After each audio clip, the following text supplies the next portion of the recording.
Welcome back to Last Request Barbecue Show. Something different. Chuck Hughes, my friend Chuck Hughes, great Canadian chef, great Canadian human being, has a new cookbook. So we're going to try and make something from that cookbook soon. Right now, I was kind of intrigued by the new products that were sent along with the cookbook. So here we go. We're going to use his spicy hot pepper spread. And sometimes I'll use a peppernade for this recipe. And, we're using the Meat Church Holy Gospel, just for something a little different. Okay, there's our organic chicken bought from my friends at Longo's, who never seem to like my posts on Instagram. Hey guys, if you're watching, you like those posts. Anyway, of course, all of this is being done on my new Rosewood Canada flag board. Thank you from the folks in Arkansas for that. Now these chickens are delicious. They're really well done. Though they leave the neck on, so I always trim the neck off because I think it's a little gross. So you trim that part of it. Otherwise, not a whole lot of work to be done on the chicken. Give it a good slap. Let it know who's boss, I guess. I don't know why I do that. Now we're going to spatchcock this chicken. Now there's a couple of other slaps. We're going to spatchcock this chicken. So first of all, I have a nice sharp cut down either side. Kind of my guidelines, I guess, when I get out my scissors, my spatchcocking scissors that cut through the bone real quick. I didn't do this for years. I've done it 100 times. So it's a really simple thing, particularly when you have scissors like this. And I'll put a link in the show notes to get these scissors. Not expensive, but they got a little leverage on them. They could be a bit sharper, of course. So you rip out that spine. That's why it looks so glorious on TV. Give it a little snip here, and then flip it around, and just like Dr. Bo, give it a good crack. Oh, that's good. Really good. All right, so we've got our chicken. Give it another couple of pats, of course. Keep the Chuck Hughes thing going, and we're going to use some of his great olive oil, Greek olive oil, and Meat Church Holy Gospel on the rub. I've used different rubs for chicken, but this time I wanted to use something a little more punch, with a little more paprika and some other ingredients that's in the Meat Church rub. So let's put that aside, and now we're going to make the sauce, so to speak. And this is where, of course, look at that rosewood utility board. Very nice. Anyway, somebody told me that if you roll these limes or lemons or citrus, it makes them juicier. The juice comes out better. I don't know if it's true, but anyway, it's kind of fun to do. And, so I'm going to give it a squeeze. Now, you may remember I used to have a nice squeezer. I had a Lee Valley Tool squeezer. I broke that because I had an old lime. So I'm using this thing I got at the LCBO. It doesn't work very well. I'm using it from the LCBO anyway. It's a Contro, I think, attached to the bottle kind of thing. So cheap and cheerful. I really need to get a new one because it's a bit too small and stuff goes everywhere. All right, there's our Chuck Hughes peppernade, or spicy peppers. So we're piling that in to the lime juice, and now I'm going to put in Hellmann's mayonnaise. I mean, typically I don't use Hellmann's. It's kind of the mass merch stuff.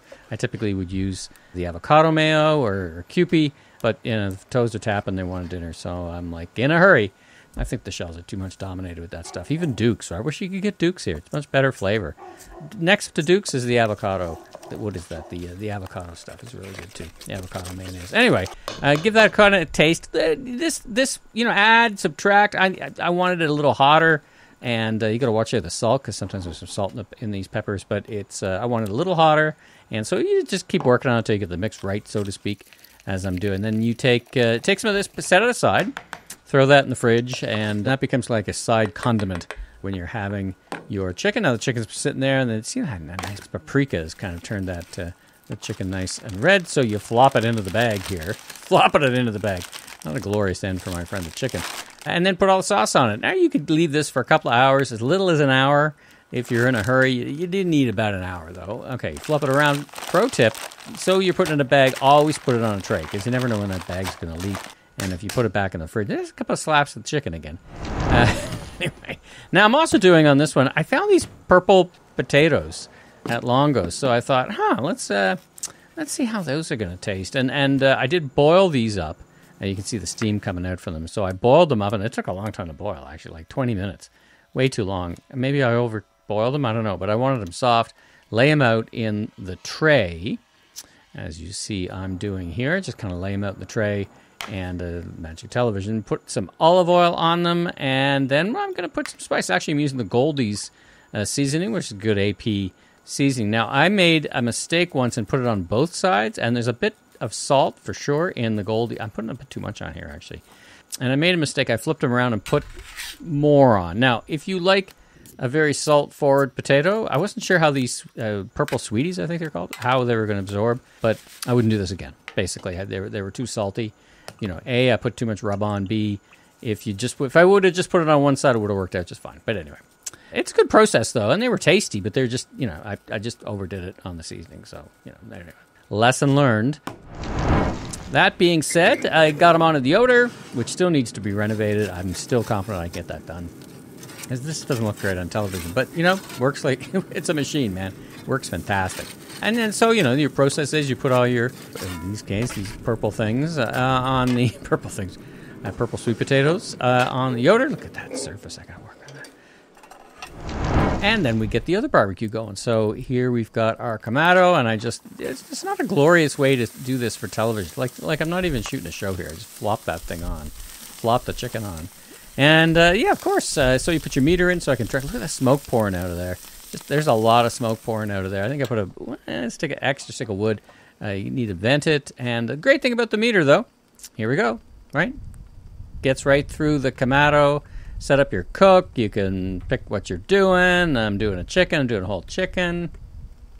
Gets in the presets. And then you go. Look at the smoke pouring out of there. Whew. A little too much, actually. So there we go. There's our purple sweeties. There, I keep remembering the name. Pulling them off. Got a nice grill. You could flip them over on the other side and get some grill marks on the other side as well. If you like a little bit of crispiness. Anyway, these were good, but they're just too salty because I put too much seasoning on them. I should only put one side of seasoning on them. Yeah, they look good, right? They look interesting if you're having friends and guests over. I mean, they look really great, right? Check those things out. There is our chicken. Now, if you're a sharp-eyed observer, that's actually a different chicken. That's right. The other chicken, it just had too much smoke on it. And so it was kind of just basically ruined. This chicken turned out, same recipe, fantastic. Magic of television. Oh, by the way, there's my new grill in the background. So, thanks for watching.